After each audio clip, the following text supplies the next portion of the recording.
ہرگز نہیں ہونا چاہیے ایسا عنقریب انسان جان جائے گا ثم کلا سوف تعلمون، پھر ہرگز نہیں ہونا چاہیے عنقریب انسان پہچان جائے گا، جان جائے گا کلا لو تعلمون علم الیقین، پھر انسان یقین سے جان جائے گا لترون الجحیم، پھر اپنی آنکھوں کے ساتھ نار جہنم کو دیکھے گا ثم لتسألن یومئذ عن النعیم، پھر اللہ تعالیٰ نعمتوں کے بارے میں سوال کرے گا۔ تو یہاں پہ ایک بات یاد رکھی،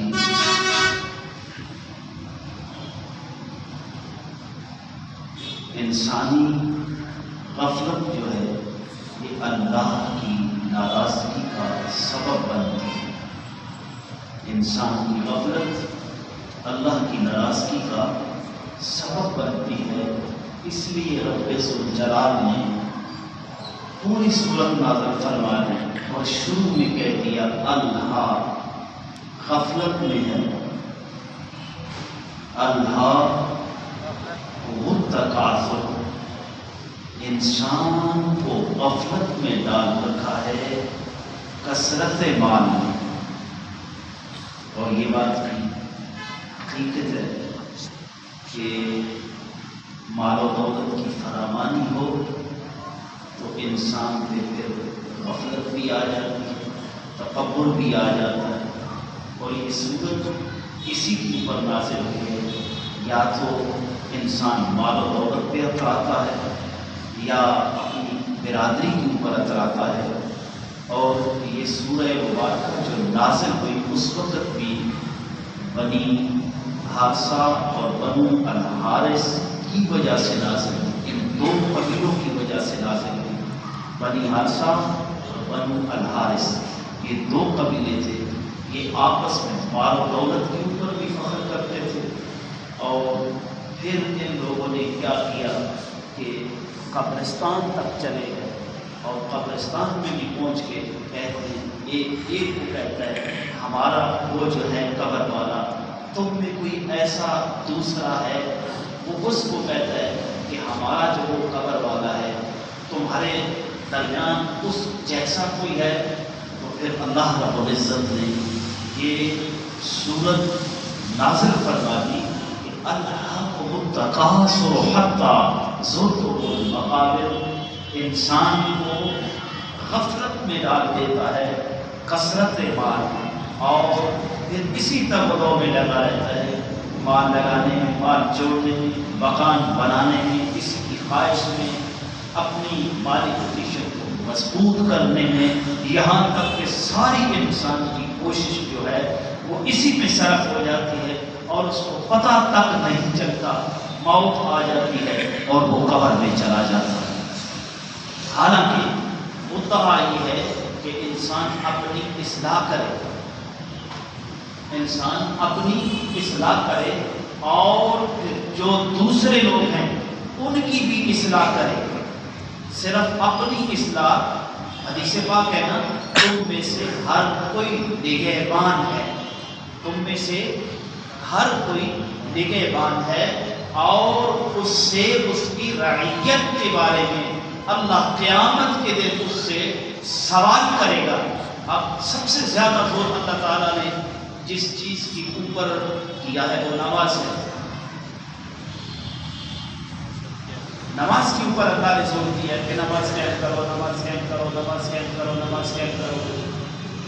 اب یہاں پہ بھی اس سے انسان کے اہل و عیال جن کے اوپر یہ نگہبان ہے، جو اس کی رعیت میں ہیں، ان کے بارے میں بھی اللہ نے بڑا واضح پیغام پہنچا دیا۔ وَأْمُرْ أَهْلَكَ بِالصَّلَاةِ، اپنے اہل و عیال کو نماز کا حکم کر۔ وَأْمُرْ أَهْلَكَ بِالصَّلَاةِ وَاسْتَبِرْ عَلَيْهَا، اللہ کہتا ہے پھر اس کے اوپر دوام اختیار کر. یہ نہیں ہمارے ہاں تو خیر میں پہلے بھی یاد کر چکا ہوں، جو بزرگ ہوتا ہے وہ صبح کہتے ہیں چلو اٹھو نماز پڑھو، خود چادر کان کے سویا ہوتا ہے، میرے بچے نماز نہیں پڑھتے. یہ سوال ہوتا ہے اکثر بھائی، یہ انسان آئیڈیل ہے، اور چھوٹا بچہ جو ہوتا ہے وہ تو جو اس کو اچھا لگ جاتا ہے وہ اس کی نقل اتارتا ہے، اس جیسا بننے کی کوشش کرتا ہے. تو انسان کو تو کم از کم پھر بڑی شخصیت کو فالو کرنا چاہیے.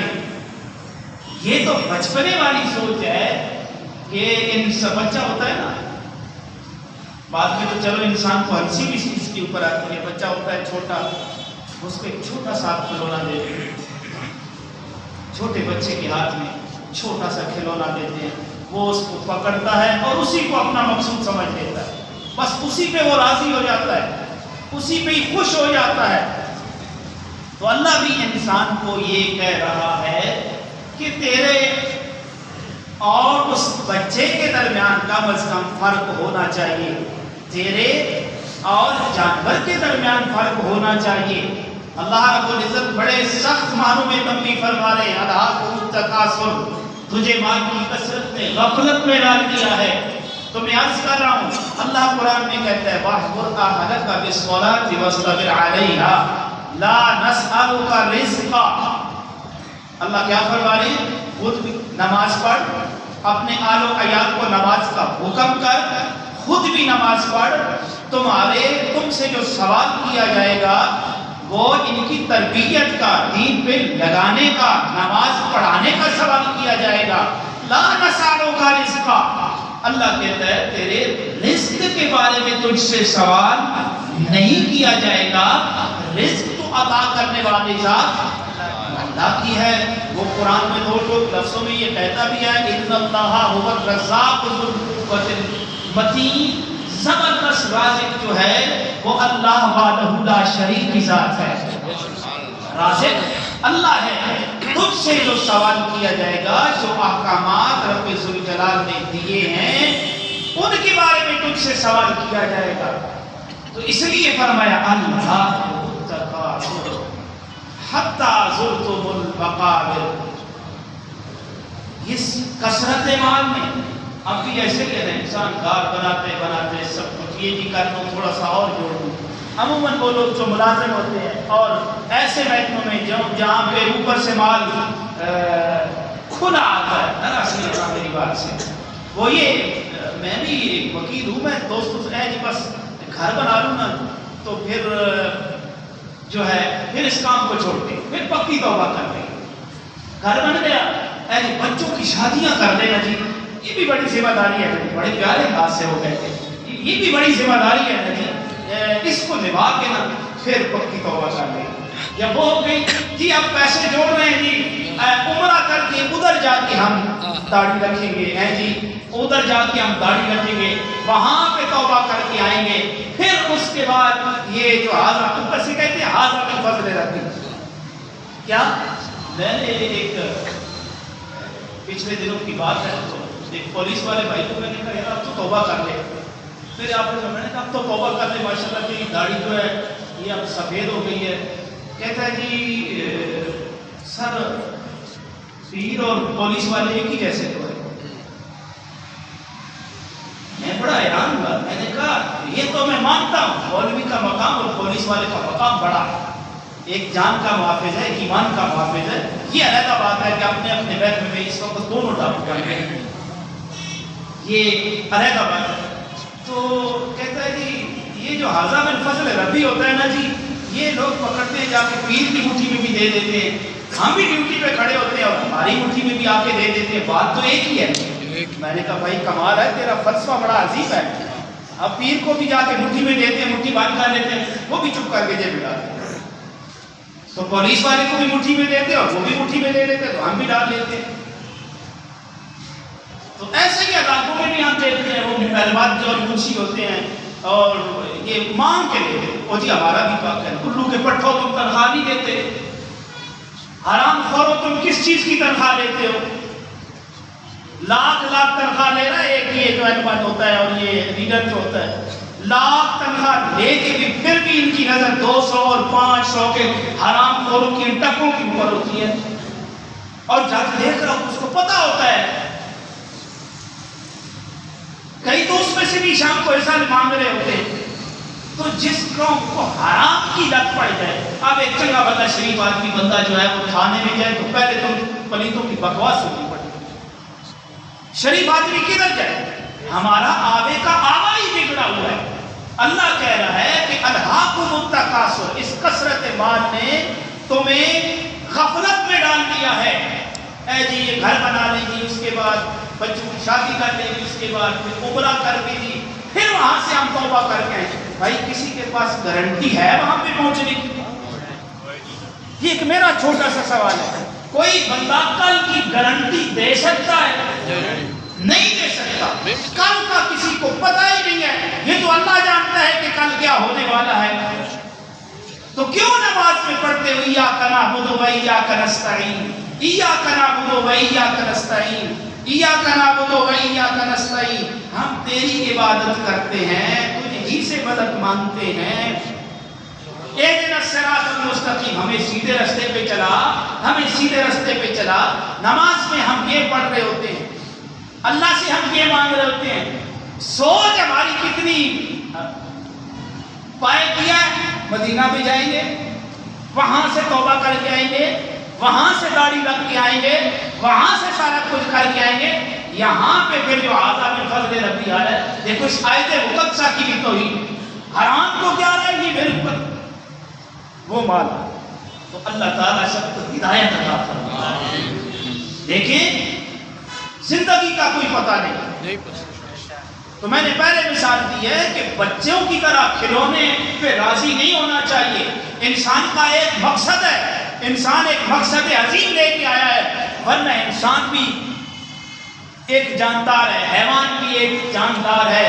حیوان بھی کھاتا ہے, انسان بھی کھاتا ہے. حیوان بھی بچے دیتا ہے, انسان بھی بچے دیتا ہے. حیوان کے لیے بھی رہنے کے لیے جگہ ہوتی ہیں, انسان کے رہنے کے لیے بھی جگہ ہے. تو پھر فرق کس چیز کا؟ اس کو بنانے والا بھی اللہ ہے, اس کو بنانے والا بھی اللہ ہے. تو فرق کیا ہے؟ فرق یہ ہے کہ انسان کو اللہ نے اپنی عبادت کے لیے بنایا ہے. باقی جتنی بھی مخلوق ہے زمین کے اوپر ہے, چرند پرند حیوان سورج, سارے کا سارا انسان کے لیے ہے. اور انسان اللہ وحدہ لا شریک کی عبادت کے لیے ہے, اس کی اطاعت کے لیے ہے, اس کے احکامات کی تکمیل کرنے کے لیے, اس پہ عمل کرنے کے لیے. یہ انسان کا مقصد ہے. یہ انسان کو باقی مخلوقات کے اوپر افضلیت دیتی ہے, برتریت دیتی ہے. اس کا مقام باقی چیزوں سے افضل و اعلیٰ ہو جاتا ہے. لیکن جب ایک انسان بھی ہے حیوان کی طرح اپنے آپ کو بس اس مادی دنیا کے پیچھے لگا دیتا ہے, ہائے دنیا کرتے کرتے قبر میں جا پہنچتا ہے. اب تو ظلم یہ ہے, جوان بچہ گھر میں داڑھی رکھے تو گھر والے کہتے ہیں اس کو کاٹو, بھائی تمہاری شادی نہیں کرنی. اگر داڑھی رکاوٹ آتی شادیوں میں تو سب سے زیادہ جو مولوی ہیں ان کو تو کوئی دیتا ہی نہ چاہتا. دیکھو نا, یہ رکاوٹ نہیں آتی, نہ ہی حسن میں داڑھی رکاوٹ آتی ہے. میں پہلے بھی عرض کر چکا ہوں, حسن کا شہنشاہ تو ایک ہی ہے, مصر کا شہزادہ اللہ کا نبی حضرت یوسف علیہ السلام. اپنے ایمان سے بتاؤ کیسا عظیم حسین تھا جس کے چہرے پہ داڑھی بھی تھی, اور عورتوں نے ایک نظر دیکھی تو ان کو فکر ہی نہیں رہی. اس میں حسن میں اتنی وہ گم ہو چکی ہے کہ اپنے ہاتھوں کو بھی کاٹ کے رکھنی ہے. تو ہم داڑھی کا رگڑا نکال رہے ہوتے, منہ الٹا سیدھا بنا کے رگڑا لگا کے اوپر کریمے لگا رہے ہوتے. بھائی ہم حسین اس سے حسین نہیں ہوتے. میں بھی مولوی ہوں, میں کچہری میں بھی جاتا ہوں, کبھی کبھی لیٹ ہوتا ہوں, پانی گرم پانی کے 2 چھٹے مارے داڑھی کو سیدھا کیا, سمجھو لگا. یہ رکاوٹ نہیں آتی. اللہ کے نبی کی سنت کی قدر تم کرو, کائنات تمہاری قدر کرے گی. فرق یہ ہے کہ انسان کو اپنا مقام سمجھنا چاہیے. آگے بھی ایک زندگی ہے نا, آگے بھی ایک زندگی ہے. دیکھو ایک بڑا خوبصورت کپڑا آ گیا صحابہ کے پاس, وہ اس کو جو بھی آتا ہے وہ اس کو الٹ پلٹ کر کے دیکھتے, الٹ پلٹ کر کے دیکھتے. نیا کپڑا صحابی جو بھی آتا ہے اس کو دیکھتا ہے، بڑا حسین ہے، بڑا خوبصورت کپڑا ہے. میرے نبی دیکھ کے مسکرا رہے ہیں، صحابہ کپڑے کو دیکھتے چلے جا رہے ہیں، میرے نبی مسکراتے چلے جا رہے ہیں. جب سب نے دیکھ لیا نا تعریف کی، تو آخر میں میرے نبی نے یہ کہا ہے، سنو، سعد ابن معاذ کا جنت میں جو کپڑا ہوگا نا ناک صاف کرنے کے لیے، اس سے ہزاروں گنا بہتر ہوگا. اس کپڑے سے ہزاروں گنا بہتر ہوگا جس سے وہ ناک صاف کرے گا. تم اسی پہ حیران ہو رہے ہو. تو یہ تو دنیا تو گزر جائے گی، انسان کو اپنی آخرت کی بھی فکر کرنی چاہیے. اللہ کہہ رہے ہیں کل ہرگز نہیں ایسا ہونا چاہیے، تجھے اس میں نہیں گم ہونا چاہیے. سوف تعلم، ان قریب جان جائے گا تو، لیکن اس وقت کیا جاننے کا فائدہ جب موت گلے میں آ کے اٹک جائے. موقع تو سب کو ملتے ہیں، مواقع اللہ سب کو دیتا ہے. بعض لوگ ہوتے ہیں وہ نماز شروع کر دیتے ہیں، پھر بعد میں چھوڑ دیتے ہیں، بعد میں کہتے ہیں او جی میں بھی نمازیں پڑھتا تھا. مولوی صاحب تمہیں پتہ ہے میرا دادا بڑا نمازی تھا. او بھائی اگر دادا نمازی تھا یا تو بڑا نمازی تھا تو اب یہ بونگی مارنے کا کیا فائدہ؟ تو بتا بھی تو کتنا نمازی ہے. سوال تو یہ ہے نا کہ تو کتنا بڑا پاپی ہے، یہ سوال ہے. دادا جی گزر گئے، he has been expired، وہ گزار گیا اپنا نظام. تجھ سے سوال کیا جائے گا تو کتنا نبی کا پیروکار ہے، کتنی تعلیمات میں عمل کرتا ہے، یہ سوال کیا جائے گا. دادا جی تو گزار گئے، ہمارے دادا جی نے مسجد بنائی، ہم نے کیا کیا؟ سوال تو یہ. پھر اللہ رب العزت کہہ بھی رہے ثم لتسألن یومئذ عن النعیم. اللہ نے نعمتیں دی ہیں، ان کے بارے میں اللہ سوال کرے گا، پوچھے گا بتا میں نے مال و دولت دیا کہاں خرچ کیا، میں نے جوانی دی اس کو کہاں تو نے گزارا، اللہ تللے میں گزارا یا میرے نبی کی اتباع میں گزارا. یہ سوال کیا جائے گا، اللہ پوچھے گا. اور ایسی زندگی جو نہ ختم ہونے والی ہے، جلدوں پہ جلدیں تبدیل ہوتی رہیں گی لیکن یہ زندگی ختم نہیں ہوتی. اس کی عقل مند تو وہی ہے نا جو اس زندگی کی فکر کرے جس کے بارے میں رب کہہ رہا ہے. انسان یہ مانتا ہے احکم الحاکمین کون ہے؟ اللہ کے ساتھ. ہر کوئی یہ مانتا ہے کہ رسول اللہ کے سچے نبی، کائنات میں ان جیسا کوئی نہیں، یہاں تک کہ انبیاء کی جماعت میں بھی رسول اللہ جیسا آپ جیسا کوئی. ہر کوئی یہ بات مانتا ہے، یہ اتھینٹک حقیقت ہے کہ کتابوں میں قرآن جیسی کوئی کتاب نہیں تھی. اب یہاں پہ آ کے سب کی سوئی پھنس جاتی ہے. وکیل پڑھا لکھا ہے، ڈاکٹر پڑھا لکھا ہے، انجینئر پڑھا لکھا ہے، پروفیسر پڑھا لکھا ہے، او جی مولوی پرانی تکیہ بھی سنی. یہ منطق اب بھی مجھے اس قوم کی نہیں سمجھ آئی. وکیل فوجداری ایکٹ ہے، دیوانی ایکٹ ہے، باقی کوئی ریلیف ایکٹ ہے، کوئی 4 کتابیں پڑھے رہے، اکثریت میرے سمیت نقل مار کے ہم پاس کرتے ہیں. یہ اتھینٹک ہے آپ تک جتنے پرانے میں نے بھی مانی. اس میں کیا کون سے مطلب ہے؟ آپ بھی حاجی نہیں ہیں، سارے ٹھکا ٹھکا کے مارتے ہو. میں نے 10 سال کی ٹیچنگ بھی کی ہے. وہ پڑھا لکھا اور جس نے 9 سال تک الف سے شروع کیا ہے اور درس نظامی کا 9 سالہ لمبا پیریڈ ہے، رٹے لگا لگا کے، وہ پرانی تک کیا نہیں، وہ اس کو پتہ ہی نہیں ہے دنیا کا کیا ہے. یہ ظلم، یہ انصاف نہیں. اگر کسی انسان کی لکھی ہوئی کتاب کو پڑھنے والا ایجوکیٹڈ ہوتا ہے تو کائنات کی افضل ترین ہستی پہ نازل ہونے والی کتاب قرآن کو پڑھنے والا اور سمجھانے والا ایجوکیٹڈ کیوں نہیں ہو سکتا؟ بس گورے نے ہمیں گھٹی ایسی دے دی ہے. وہ ہوتا تھا نا گاؤں میں، آپ بھی ایسے پیچھے کوئی سارے ٹپر کے بعد پیچھے بہت بھی ہوتا ہے، بہت ہی مانگ رہا ہوتا. آج بھی وہی سسٹم ہے اور اس قوم نے اس بیچارے کو ادھر مانگنے پہ لگا دیا ہے. یہ مانگتا رہے، بس 2 رکعتیں پڑھاتا رہے، سر سجدے میں، باقی اللہ حافظ. تو آؤ اپنی سوچوں کی جو ڈائریکشن ہے اس کو سیدھا کرو. اللہ کہہ رہا ہے الہاکم التکاثر، تجھے کثرت مال نے غفلت میں ڈال رکھا ہے اور تو قبر میں چلا جائے گا. پھر تجھے یقین ہو جائے گا، پھر اس یقین کا فائدہ کوئی نہیں ہے، پھر تو اگلا سلسلہ شروع ہو جائے گا. ثم لتسألن یومئذ عن النعیم، تیرا رب تجھ سے سوال کرے گا نعمتوں کے بارے میں.